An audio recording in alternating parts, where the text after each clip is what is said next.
Hey guys, BSc nursing का number 1 channel study medium आप सभी का स्वागत है। अगर आप बीएससी नर्सिंग का तैयारी कर रहे हो तो ये सीरीज आपके लिए बहुत ही इंपॉर्टेंट है, क्योंकि इसमें ऑल सब्जेक्ट को कराया जा रहा है। और अगर आपको सभी वीडियो देखना है तो डिस्क्रिप्शन बॉक्स में आपको प्लेलिस्ट का लिंक दिया गया है। और अगर आप अच्छे से तैयारी करना चाहते हो तो हमारे ऐप के साथ जुड़ जाओ, जिसका लिंक हमने डिस्क्रिप्शन बॉक्स में दिया रखा है। वहाँ पे आपको पीडीएफ और क्लासेस सभी मिल जाएंगे लाइव और रिकॉर्डेड के साथ। ठीक है, तो चलिए शुरू करते हैं आज का वीडियो। पहला क्वेश्चन है, मोलस्का का वो वर्ग जिसके सदस्यों में सिर पर कशेरुकियों की भांति बड़ी बड़ी आंखें होती है, वो कौन सा ग्रुप है? गैस्ट्रोपोडा, ऑप्शन बी वाइवाविलिया, option C pelecypoda and option D सिफलोपोडा।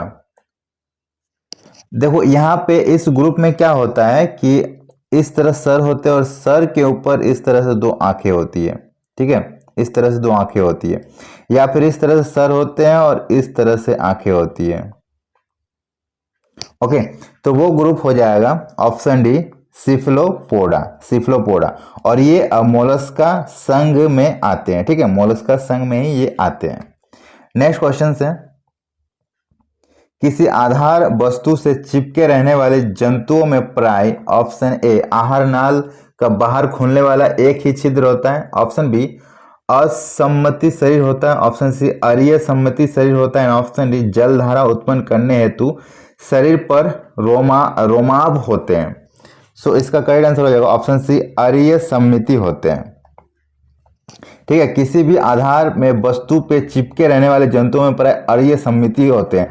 अरीय सम्मिति क्या होता है? मतलब सिमेट्रिकल जो बॉडी होता है। अगर मान लो कि ये कोई जंतु है, तो इसको अगर आप यहाँ से काट दोगे, ठीक है, यहाँ से अगर आप काट दोगे और ये दोनों को अलग कर दोगे, तो आपको जो शेप है ना, यहाँ से जो आपको शेप दिखेगा वो आपको इधर भी दिखेगा, सेम शेप। ठीक है, मतलब आर पार काटने के बाद भी वो एक ही जैसा दिखेगा, लेकिन बस उसका जो है ना पार्श्व वो उल्टा हो जाएगा। पार्श्व उल्टा क्या होता है? मतलब इसका लेफ्ट इसका राइट बन जाएगा और इसका जो राइट है इसका लेफ्ट बन जाएगा। जैसे आप मिरर में अपना फेस देखते हो तो इमेज कैसा दिखता है? सेम टू सेम दिखता है, बट पार्श्व उल्टा, आपका लेफ्ट उधर राइट दिखता है और राइट लेफ्ट हो जाता है बस, और बाकी दिखता सेम है, तो उसी को अरीय सम्मिति बोला जाता है। ठीक है, नेक्स्ट क्वेश्चन है, यकृत कृमि के जीवन वृंत की वह प्रावस्था है जो प्राथमिक पोषक के लिए संक्रामक होती है।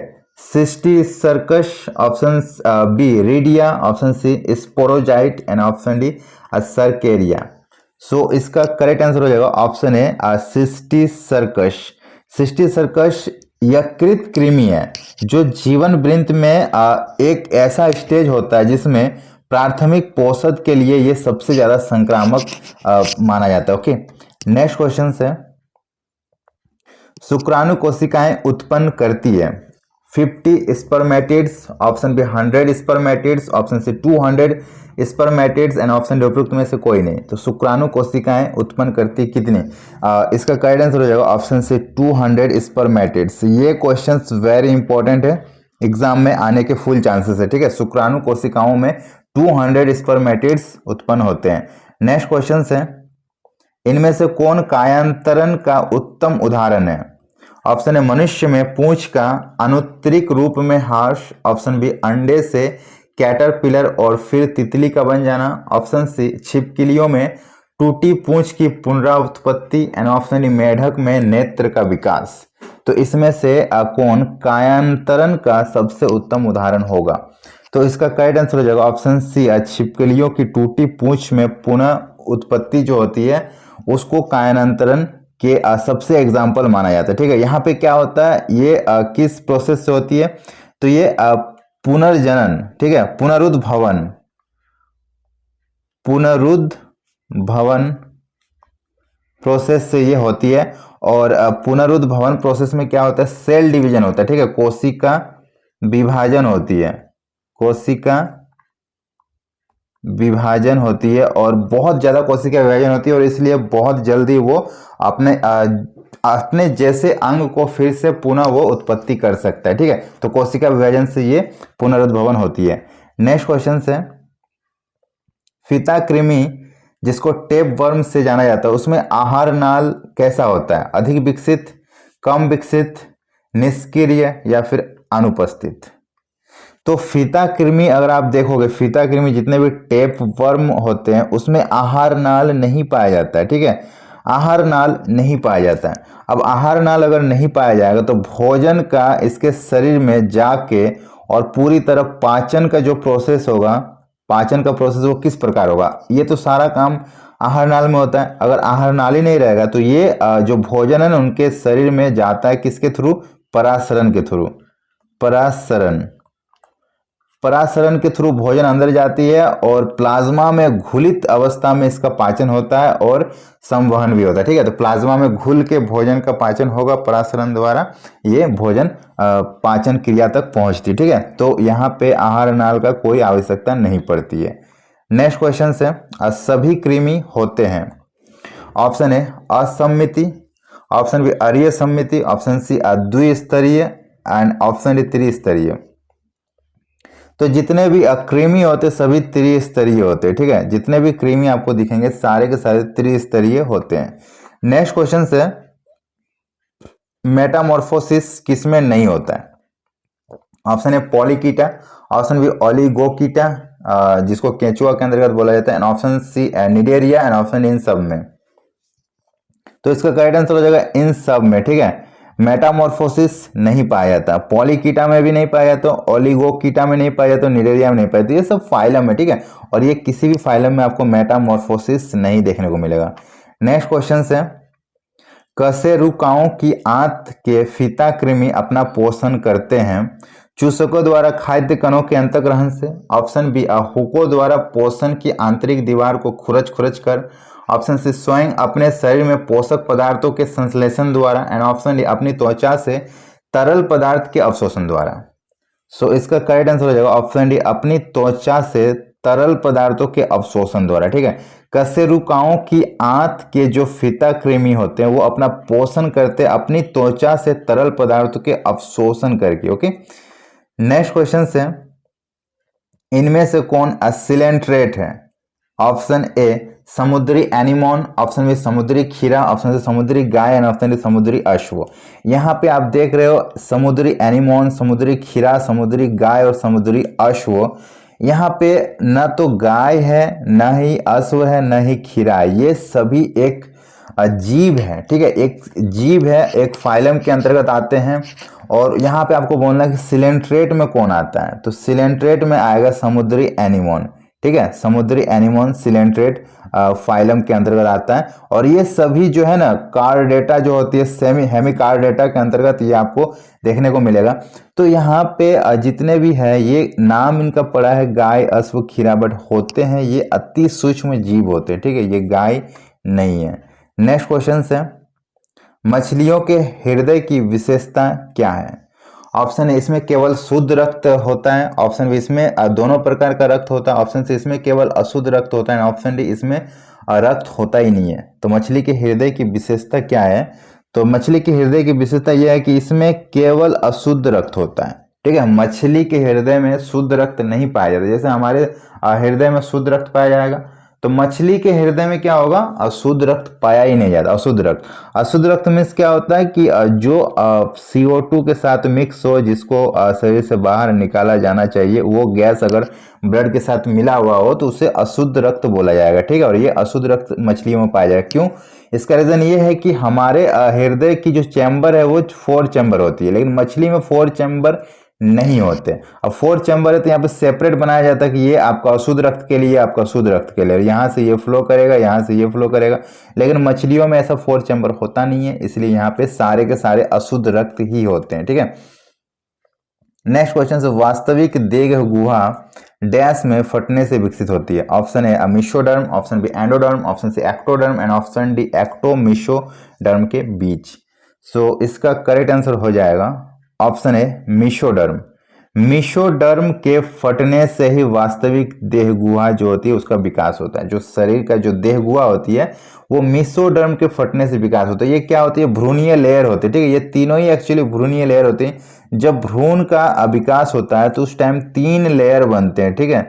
3 परत बनते हैं और ये परत है मेसोडर्म, एक्टोडर्म और एंडोडर्म। तो ये तीनों परत मिलकर भ्रूण का निर्माण होता है। इसी परत से हमारे पूरे शरीर का विकास होता है, हमारे अंग का निर्माण होता है। तो मेसोडर्म जो होती है इस परत से वास्तविक देह गुहा का निर्माण होता है। नेक्स्ट क्वेश्चन है संवहन तंत्र और उत्सर्जन तंत्र किस लेयर से विकसित होते हैं?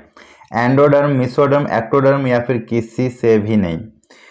तो अभी हमने बताया कि जितने भी हमारे शरीर का विकास होता है, सारे ऑर्गन सिस्टम्स, वो इन 3 लेयर से ही होते हैं। अब यहाँ पे संवहन तंत्र और उत्सर्जन तंत्र किस लेयर से होंगे?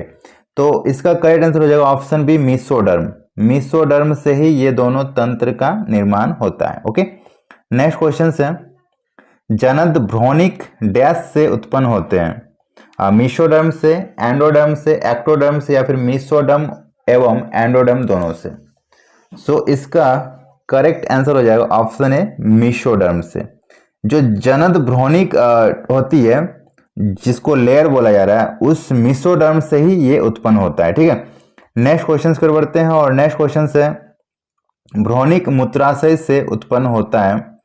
भ्रूणिक मूत्राशय से उत्पन्न होगा amnion, option B, chorion, option C allantois and option D सभी। सो इसका करेक्ट आंसर हो जाएगा ऑप्शन सी, एलेंटोइस। ठीक है, भ्रूणिक मूत्राशय से एलेंटोइस उत्पन्न होता है। ये वेरी इंपॉर्टेंट क्वेश्चन है। ओके, नेक्स्ट क्वेश्चन है एक्टोडर्म कोशिकाओं की गति कहलाती है अध्यारोहण, ऑप्शन बी अंतरारोहण, ऑप्शन सी अंतक्रमण एंड ऑप्शन डी अंतवलन। सो इसका करेक्ट आंसर हो जाएगा ऑप्शन ए, अध्यारोहण। एक्टोडर्म कोशिका की गति कहलाती है अध्यारोहण। ओके, नेक्स्ट क्वेश्चन है मनुष्य में औत्तिकी के आधार पर प्लेसेंटा है। Option A epitheliochorial placenta, option B hemochorial placenta, option C syndesmochorial placenta and option D hemoendothelial placenta. और ये क्वेश्चंस वेरी इंपॉर्टेंट है, ये बहुत बार रिपीट हुआ है। ठीक है, मनुष्य में औत्तिकी के आधार पर प्लेसेंटा क्या है? तो इसका करेक्ट आंसर हो जाएगा ऑप्शन बी, हिमोकोरियल प्लेसेंटा। ठीक है, हिमोकोरियल प्लेसेंटा जो होते हैं वो मनुष्य में जो प्लेसेंटा का आधार होता है वो हिमोकोरियल प्लेसेंटा होता है। ये औत्तिकी के आधार पर, ठीक है, ये औत्तिकी के आधार पर होता है। नेक्स्ट क्वेश्चन है अंडाशय से संबंधित योजिनी है। Option A mesorchium, option B mesovarium, option C mesorectum and option D mesogaster. So इसका करेक्ट आंसर हो जाएगा ऑप्शन बी, मिजोवेरियम। ठीक है, अंडाशय से संबंधित जो योजनी है वो मिजोवेरियम होती है। नेक्स्ट क्वेश्चन है यदि एक गर्भवती महिला लंबे समय से प्रसव पीड़ा में है तो प्रसव के लिए उन्हें ऐसे हार्मोन्स को इंजेक्ट किया जाता है जो, ऑप्शन ए उपापचय दर को बढ़ाता है, ऑप्शन बी आरेखित पेशी को सक्रिय करता है, ऑप्शन सी रक्त में ग्लूकोज मुक्त करता है एंड ऑप्शन डी अंडाशय को उद्दीपित करता है।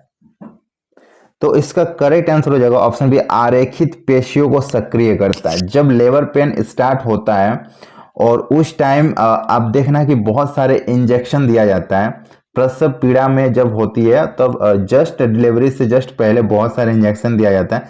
उस इंजेक्शन में मोस्टली हार्मोन्स होते हैं और उन हार्मोन्स का सप्लीमेंट हार्मोन्स, मतलब एक्चुअली वो नॉर्मली जो नेचुरल हार्मोन्स होता है, जो काम नेचुरल हार्मोन्स का होता है वही काम को सप्लीमेंट के द्वारा बढ़ाया जाता है और वो काम को और अच्छे से ज़्यादा फोकस करने के लिए सप्लीमेंट हार्मोन्स डाला जाता है। जो हार्मोन्स क्या करते हैं, आरेखित पेशियों को सक्रिय कर देता है। ठीक है, और ये जो आरेखित पेशियां जब सक्रिय होगा तब क्रमानुकुंचन गति लगेगा। ठीक है, क्रमानुकुंचन गति से क्या होगा, वो जो शिशु है वो बाहर प्रसव होगा। ओके, तो ये हार्मोन्स के थ्रू होता है।